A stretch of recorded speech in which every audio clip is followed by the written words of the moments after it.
सतानंद नाम के ब्राह्मण, हाँ ठीक है, जय, भगवान की त्रिकाल संध्या करने वाले हैं, साधक हैं, साधना करते हैं, भगवान का अपने हाथ से बना करके भोजन तैयार करके भोग लगाते हैं। संध्या में गायत्री का जप करते हैं, गुरु मंत्र का जप करते हैं। इतना सब करते हुए पूरा समय उनका इसी में चला जाता है। तो भिक्षा मांगने के लिए जब जाते हैं तो 2-4-5 घरों में भिक्षा मांग करके जल्दी से वापस आकर भगवान का पूजन फिर करने लगते हैं। इन ब्राह्मण देवता के इस साधना से, इस त्रिकाल पूजा से, त्रिकाल संध्या से देवादिदेव भगवान विष्णु बड़े प्रसन्न हो गए और ब्राह्मण से मिलने के लिए, ब्राह्मण को दर्शन देने के लिए नहीं बल्कि ब्राह्मण से मिलने के लिए भगवान साधु बन करके ब्राह्मण के पास आकर पूछने लगे कि हे विप्र देवता, बताओ तुम्हें क्या परेशानी है, क्या चाहते हो। ब्राह्मण देवता ने भगवान की भक्ति मांगी, प्रसन्न हो गए भगवान तो अंतर्ध्यान हुए, लेकिन भगवान के जाने के पश्चात ब्राह्मण देवता ने जैसा भगवान बता करके विधान गए वैसा ही सत्यनारायण देवता का षोडशोपचार विधि से पूजन किया और इस पूजन के फलस्वरूप इनकी मनोकामना पूर्ण हुई। एक दिन की बात है कि इसी काशी नाम की नगरी में एक लकड़हारा भी रहता है। नित्य का इसका कर्म है जंगल में जाकर सूखी सूखी लकड़ियों को बीन कर गट्ठा बनाकर नगर में आकर बेच करके अपना भरण पोषण करता है। एक दिन जेठ की दोपहरी, मई जून की दोपहरी का समय है, लकड़ी इसके पास में है, बेचने के लिए जब आ रहा है तो गर्मी से त्रसित होकर प्यास लगने लगी, भूख भी लगने लगी। अब घर तो पहुंचेंगे बहुत देर में और जब तक पानी पीना है, पानी नहीं पिएंगे तो प्राण निकल जाएंगे, ऐसा लग रहा है लकड़हारे को। अब जेठ की दोपहरी तपती हुई, चारों तरफ देखने लगा, कहीं कुआं, बावड़ी, तालाब इत्यादि जल का स्रोत कहीं दिखे तो जल पिए, लेकिन कहीं कुछ नहीं दिखा जंगल में। लेकिन इसी जंगल में एक झोंपड़ी बना करके यही सतानंद नाम के ब्राह्मण भजन पूजन करते हैं। इनके घर में जब लकड़हारा आया पानी पीने की इच्छा से, आवाज लगाई, हे विप्र देवता, कोई है घर में? तो कोई वापस प्रत्युत्तर नहीं आया। क्यों नहीं आया? क्योंकि उस घर के मालिक जो ब्राह्मण हैं सतानंद, वह सत्यनारायण भगवान की कथा में बैठे हुए हैं। अब कैसे उठें, कैसे बोलें बीच कथा में? तो कोई उत्तर नहीं दिया। लकड़हारे ने देखा कि घर से कोई बाहर नहीं आया है, अब प्यास तो बहुत लगी है और यही घर है अकेला जंगल में, तो निश्चित ही अभी नहीं तो थोड़ी देर बाद कोई न कोई बाहर आएगा तो हम जल पिएंगे, जल मांगेंगे, जल पी लेंगे। थोड़ी देर बाद सत्यनारायण भगवान की पूजा कर रहे थे ब्राह्मण देवता, संपन्न किया, प्रसाद बांटने के लिए बाहर आए, पंजीरी और पंचामृत लकड़हारे को दे दिया। लकड़हारा तो भूखा प्यासा था, तुरंत ही पंजीरी खा ली और पंचामृत भी पी लिया। अब जल नहीं पिया है, लेकिन लग ऐसा रहा है कि पेट भर के भोजन हो गया है और प्यास पूरी मुक्त हो गई है। अब प्यास नहीं है, पानी नहीं पिया, फिर भी प्यास से तृप्ति हो गई। यह सब चमत्कार सत्यनारायण भगवान के पंचामृत पंजीरी का था। आश्चर्य में पढ़ करके लकड़हारे ने ब्राह्मण देवता से पूछ ही लिया, हे ब्राह्मण देवता, बताओ ये प्रसाद किस देवता का है, किस आपने हमें जो प्रदान किया है? क्योंकि हमें लगता है कि इस प्रसाद में बड़ी ही शक्ति है। ब्राह्मण देवता ने कहा, भैया शक्ति ही नहीं, इस प्रसाद में तो अतुलनीय तेजस्वी शक्ति विद्यमान है, क्योंकि ये प्रसाद सत्यनारायण भगवान का है और सत्यनारायण भगवान के प्रसाद में ऐसी ही शक्ति निहित होती है। समझ गया है लकड़हारा सत्यनारायण भगवान का पूजन कैसे किस दिन होता है। ब्राह्मण देवता से पूरी विधि सुनी और विधि सुन करके अपने मन में यह भाव रखा कि आज जो मेरे पास लकड़ी है, इन लकड़ी को बेचने से मुझे जो पैसे मिलेंगे उन पैसे से ही मैं सत्यनारायण भगवान की पूजा करूंगा। इस भाव से भगवान प्रसन्न हो गए और रोजाना से दुगना द्रव्य, चौगुना द्रव्य से पैसा मिल गया। 2 आना रोज मिलते थे लकड़ी बेचने से, उस जमाने में 8 आने मिल गए। तो यह विश्वास हो गया कि अरे सत्यनारायण भगवान ने कृपा करना प्रारंभ कर दी। अभी तो मात्र हमने विचार ही किया है, सोचा ही है, और इतने में ही हमारी प्रतिदिन लकड़ियों को बेचने से चौगने दाम मिल गए हैं। और जब भगवान की पूजा हम करेंगे तो निश्चित भगवान हमारे ऊपर कृपा करेंगे। इसी भाव को, इसी श्रद्धा को लेकर के लकड़हारे ने लकड़ियों को बेचने के पश्चात जो पैसे मिले हैं उन पैसे से सत्यनारायण भगवान के पूजन की सामग्री को एकत्रित किया और भगवान का पूजन किया, भोग लगाया, कथा सुनी। सदैव सत्यनारायण भगवान का पूजन करते हुए इह लोके सुखम भुक्त्वा चान्ते सत्यपुरम ययो। इस लोक के समस्त सुखों को भोग करके अंत में यह लकड़हारा और यह ब्राह्मण देवता दोनों ही भगवत धाम को प्राप्त हो गए। बोले श्री सत्यनारायण भगवान की जय।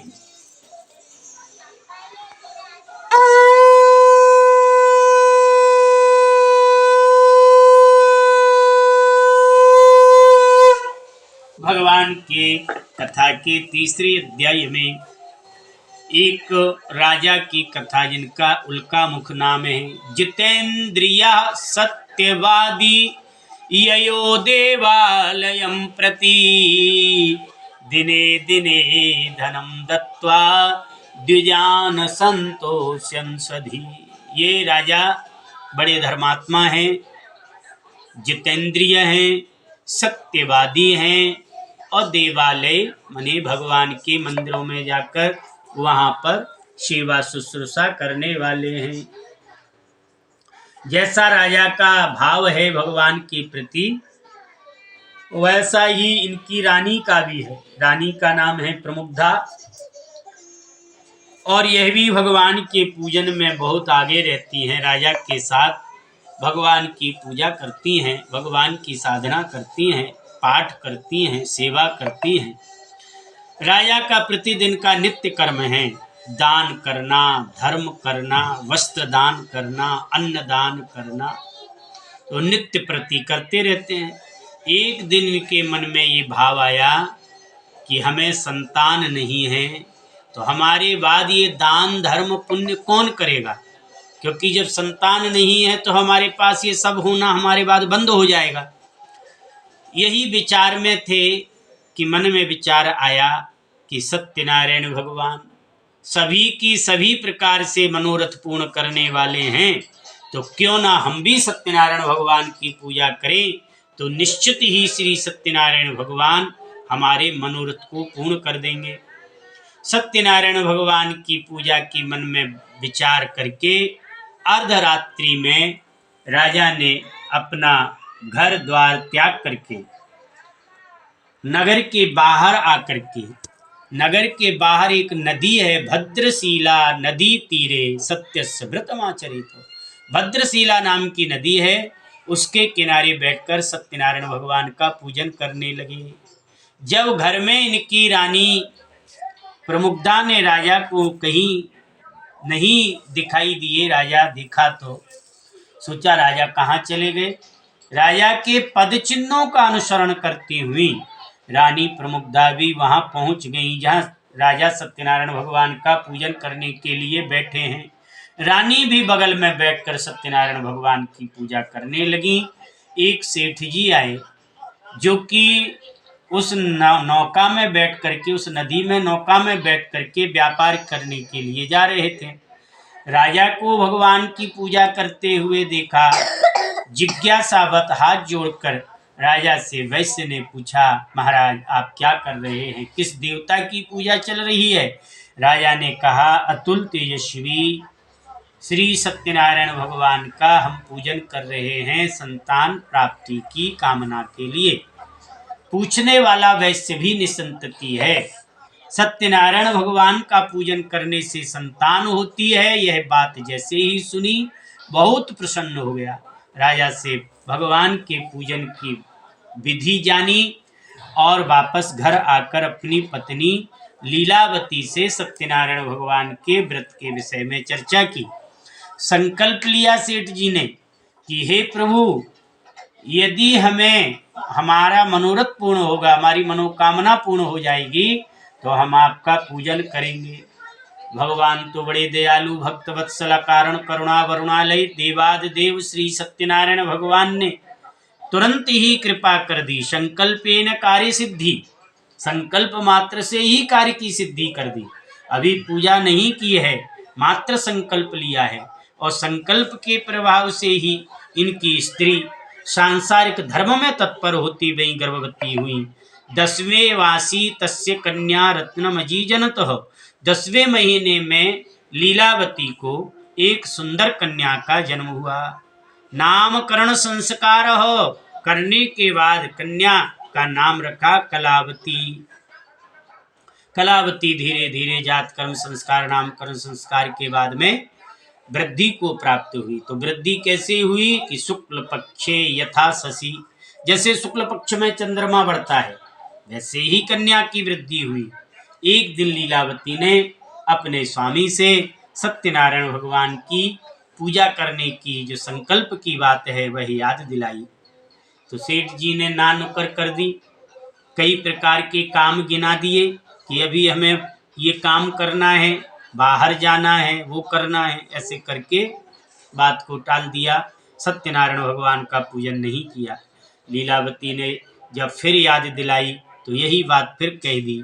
अंत में जब कई बार लीलावती ने सत्यनारायण भगवान के व्रत पूजन की बात को कहा तो इन्होंने कहा कि देखो देवी, अब हमारी कन्या विवाह योग्य होने वाली है, तो हम जब कन्या का विवाह करेंगे तभी सत्यनारायण भगवान की पूजा कर देंगे। धीरे धीरे वह शुभ मुहूर्त, मंगल मुहूर्त का समय उपस्थित हुआ जिसमें पाणिग्रहण हो गया कन्या कलावती का। लेकिन विवाह के समय में भी जब सत्यनारायण भगवान का पूजन नहीं हुआ तो सत्य देवता रुष्ट हो गए। भ्रष्ट प्रतिज्ञालोक्य, भगवान ने श्राप दे दिया कि हे वैश्य, तुमने हमारे पूजन को पूर्ण नहीं किया है, इसलिए हमारा श्राप है, जा तू संपत्ति से विहीन हो जाएगा। विभिन्न प्रकार के क्लेश उपस्थित हो जाएंगे। बस भगवान का श्राप हुआ और उधर वैश्य की इच्छा हुई कि चलो हम बाहर चल करके व्यापार करेंगे, काम करेंगे, धंधा करेंगे। अब नगर को त्याग करके बाहर पहुँचे तो बाहर एक राजा थे, उनके रमणीय दिव्य नगर धनाढ्य नगर में इन्होंने व्यापार किया। सिंधु समीपता, सिंधु माने समुद्र के किनारे के नगरों में जाकर के व्यापार कर रहे हैं और थोड़े ही समय में बहुत प्रचुर द्रव्यमवाप्नुयात्, बहुत ज्यादा धन इनको प्राप्त हो गया, लाभ हो गया। तो वापस अपने घर चलने की तैयारी है, करने लगे हैं तैयारी करते करते रात हो गई तो सोचा अब सुबह चलेंगे। भगवान का पूजन न करने के प्रभाव से इनको अब बड़ा परेशानी और दुख मिलना प्रारंभ होता है। जब सुबह चलेंगे ऐसा संकल्प, ऐसे मन में विचार किया और रात्रि में नगर के बाहर नाव में धन रख करके नाव के समीप ही सो गए। और उसी रात्रि में उसी नगर के राजा के यहाँ चोरों ने चोरी की, राजा का धन समेटा, हीरा जवाहरात इत्यादि भी, और उसे चुरा करके चोर भागने लगे। राजा के सिपाहियों ने चोरों को देखा, पकड़ने के लिए पीछे भागे। चोरों ने पीछे मुड़ करके देखा कि अरे हमें तो राजा के दूत पकड़ने के लिए आ रहे हैं, पकड़े जाएंगे तो राजा जिंदगी भर जेल में बंद करके चक्की पिसवाएगा, हो सकता है मृत्यु दंड भी दे दे, क्योंकि राजा स्वतंत्र है दंड देने में। भय के मारे भयभीत होकर के चोरों ने चुराया राजा का धन, फेंक दिया। चोर जान बचा करके भागे। चोर तो भाग गए लेकिन राजा का धन यहाँ चोर रखा छोड़ गए थे, फेंक के गए थे, वहीं ये सज्जन वैश्य जिन्होंने सत्यनारायण भगवान के पूजन को नहीं किया वह विश्राम कर रहे हैं। राजा के सैनिकों ने इन्हीं सज्जन वैश्यों को चोर समझ लिया, क्योंकि राजा का धन इन्हीं के पास में जब्त हुआ। राजा के सामने ले गए। महाराज, आपके चोरों को पकड़ लाए हैं, देख कर के आज्ञा दीजिएगा। राजा ने बिना विचार किए इनको जेल खाने में डाल दिया। एक भी बात इनकी नहीं सुनी। बहुत गिड़गिड़ाए और राजा से क्षमा याचना की, अपनी बात भी रखी। महाराज, हम चोर नहीं हैं, हम तो व्यापारी हैं, वैश्य हैं, हमने तुम्हारा धन नहीं चुराया है, विश्वास करो। लेकिन राजा ने एक बात नहीं सुनी। राजा की जेल में बंद हुए यह सज्जन वैश्य दुख को प्राप्त होकर दुखी होने लगे। इधर इनके घर में इनकी स्त्री लीलावती कन्या कलावती भी बहुत दुख को प्राप्त हुई। एक दिन कन्या कलावती और लीलावती घर में रात्रि में शयन कर रही थी कि रात्रि में चोर घुसाए, घर का सारा धन संपत्ति सामान चुरा करके चोर भाग गए। इनको भनक तक नहीं लगी। सुबेरा हुआ, जागी, देखा घर का सारा सामान उलट पुलट पड़ा है। समझ गई घर में चोरी हो गई। अब कैसे काम चलेगा, क्या खाएंगे, क्या पहनेंगे, यही इसी चिंता में दुखी होकर रोने लगी। तब एक समय ऐसा आया, कन्या कलावती घर घर भिक्षा मांगने के लिए जाने लगी। संयोग बस एक दिन ऐसे घर में भिक्षा मांगने के लिए कन्या पहुंची जहां पर सत्यनारायण भगवान की कथा बच रही थी, पूजन हो रहा था। कन्या ने भगवान के पूजन को देखा, कथा सुनी, मन में भाव हो आया कि हम भी सत्यनारायण भगवान का पूजन करेंगे। घर पहुंची माँ लीलावती चिल्लाई, अरे बेटी, इतनी देर तुम कहाँ लगाती हो, क्या तुम्हारे मन में है? कन्या ने सच्ची सच्ची बात माँ को बताई कि माँ, सत्यनारायण भगवान की कथा सुनने लगी, इसलिए आने में रात्रि हो गई, समय लग गया। कन्या कलावती ने लीलावती से बोला, माँ, सत्यनारायण भगवान का हम पूजन करना चाहती हैं। लीलावती को भगवान का नाम सुनते ही पूर्व स्मरण हो गया संकल्प का, और मन में विचार किया, हो ना हो, यह जो हमारे सामने संकट आया है, दुख आया है, यह शायद इसी कारण से आया है कि हमने संकल्प पूर्ण नहीं किया है। लीलावती कलावती ने भगवान का पूजन किया, भगवान से प्रार्थना किया, हाथ जोड़कर नमस्कार करके, हे प्रभु, यदि इस पूजन के प्रभाव से आप हमारे ऊपर प्रसन्न हैं तो हमारे पति देव जहाँ कहीं भी हों शीघ्र घर आ जाएं। यही अभिलाषा, यही कामना, यही मनोरथ हमारा आपसे है। भगवान ने तुरंत ही प्रसन्न होकर के उन राजा को स्वप्न दिया जिन राजा ने इनके पति को और इनके जामाता को जेल में बंद करके रखा था। राजा ने स्वप्न में कहा, हे राजन, उठ, तूने जो सज्जन वैश्यों को जेल में बांध के रखा है वो तो निर्दोष हैं, उन्होंने तुम्हारा धन नहीं चुराया है। प्रातः काल होते ही उन्हें अपने बंधन से तो मुक्त कर देना, और यदि तुमने ऐसा नहीं किया तो सर्वस्व हम तुम्हारा नाश कर देंगे। रात्रि निद्राम न लब्धताम, जब ऐसा स्वप्न देखा सुना तो फिर कहाँ नींद आने वाली थी, नींद उड़ गई। रात्रि भर जागते हुए निकली प्रातः काल होने के इंतजार में। जब सवेरा हुआ, सवेरा होते ही देखा राजा ने कि सज्जन वैश्य जिन्हें हमने चोर समझ के अपराधी मान करके जेल में बंद करके रखा है, तुरंत ही राजा ने छोड़ दिया है, छोड़ कर माद करवाया, वस्त्र आभूषण दान में दिए, इनकी इच्छा के अनुसार इन्हें घर भेजने के लिए तैयारी करके राजा ने बहुत धन संपत्ति देकर इन्हें विदा किया। भगवान का मंगलाचरण करके अपने नगर के लिए वापस यात्रा इन्होंने आरंभ की है। बोली श्री सत्यनारायण भगवान की जय।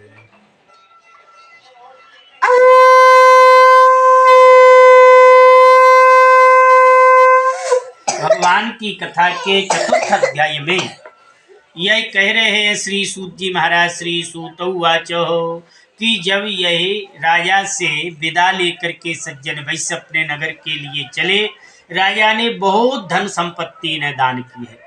तो इन धन संपत्ति प्राप्ति के बाद इनके मन में क्या भगवान के प्रति भाव है, इसकी परीक्षा लेने के लिए श्री सत्यनारायण देवता एक डांडी स्वामी का वेश बना करके इन सज्जन वैश्यों के पास आकर प्रकट हुए और पूछने लगे, हे मंदोमत्त वैश्यो बताओ तुम्हारी नाव में क्या भरा हुआ है। मदोन्मत्त वैश्य कहने लगे, लता पत्रादिकम चैव, महाराज हमारी नाव में कुछ नहीं है, इसमें तो पत्ते भरे हुए हैं। निष्ठुरम वचनम श्रुत्वा, ऐसे झूठ वचन जब भगवान ने सुने, तथास्तु, भगवान ने कह दिया तुम जैसा कहते हो वैसे ही तुम्हारे वचन पूर्ण हो।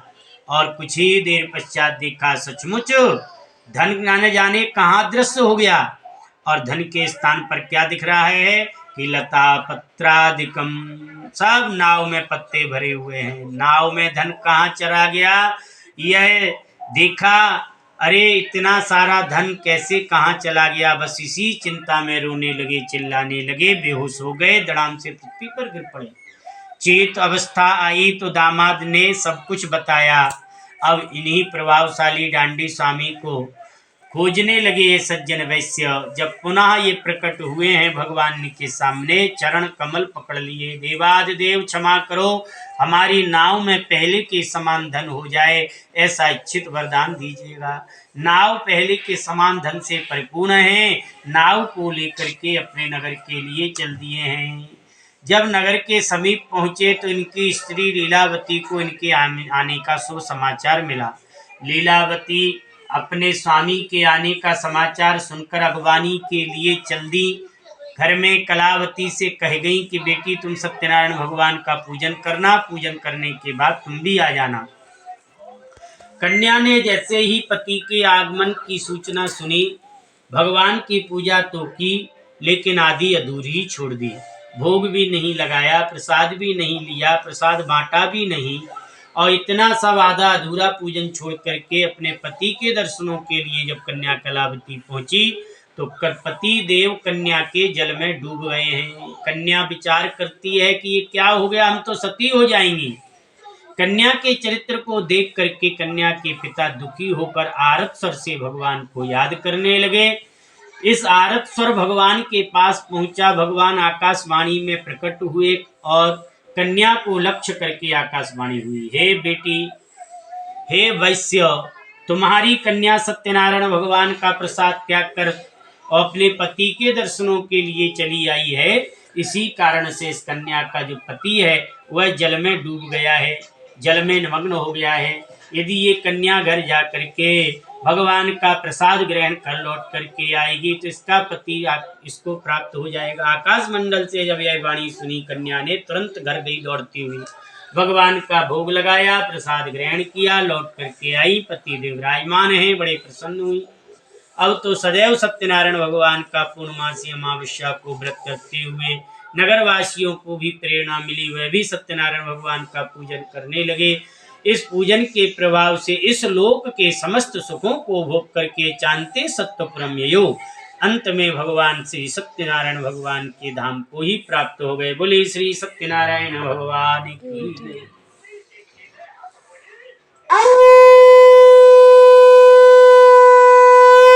भगवान के व्रत की कथा के 5वें अध्याय में श्री सूत जी महाराज सुना रहे हैं कि राजा तुंगध्वजो नाम, एक तुंगध्वज नाम के राजा की कथा थी। तो बोले शिकार खेलने का इन्हें बड़ा शौक था। एक दिन शिकार खेलने के लिए जंगल में गए, बहुत प्रकार के पशु पक्षियों का वध करके शिकार करके थक गए तो एक बरगद के वृक्ष के नीचे आकर के विश्राम करने लगे। विश्राम करते करते देखा कि अरे सामने सत्यनारायण भगवान का पूजन हो रहा है। पूजन कर कौन रहा है? बोले गायों को चराने वाले ग्वाल पूजा कर रहे हैं। बस राजा ने उधर से पीठ कर ली जिधर से पूजन हो रहा था। प्रसाद आया तो राजा ने प्रसाद भी त्याग कर दिया और खड़े हुए नगर के लिए चल दिए। नगर में पहुंचे तो शतपुत्र नष्टम, इनके 100 पुत्र थे, सब नष्ट हो गए, मृत्यु को प्राप्त हो गए। राजा के मन में विचार आया कि अरे ये कैसे हो गया, शायद आज सत्यनारायण भगवान का हमसे जो अपराध बना है इस कारण से हुआ हो। तो वहीं पहुंच गए राजा जहां सत्यनारायण भगवान का प्रसाद बट रहा था। प्रसाद लेकर के घर पहुंचे, सारे पुत्र पुनः जीवित हो गए। तो सत्यनारायण भगवान की यह महिमा है, यह प्रभाव है। जो भी मनुष्य भगवान के पूजन को करते हैं, बंधन में बंधे हुए प्राणी बंधन से मुक्त हो जाते हैं, भयभीत प्राणी भय से मुक्त हो जाते हैं, संतानहीनों को संतान की प्राप्ति हो जाती है। सर्वत्र विजय प्रदम, सभी मनोकामनाओं को पूर्ण करने वाला और सर्वत्र विजय को देने वाले सत्यनारायण भगवान हैं। बोलिए श्री सत्यनारायण भगवान की।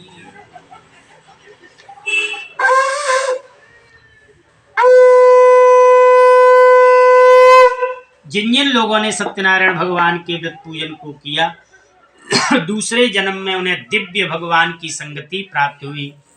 सतानंद नाम के ब्राह्मण, सुदामा नाम के ब्राह्मण हुए भी, और जो लकड़हारा है वह भील गोराज निषादराज हुआ।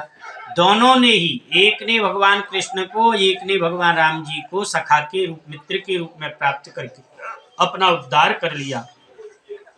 तो सत्यनारायण भगवान की कथा सहज और सरल, कलयुग में बहुत बड़े पुण्य को देने वाली, बहुत बड़े प्रभाव को देने वाली है, बहुत बड़ी महिमा है।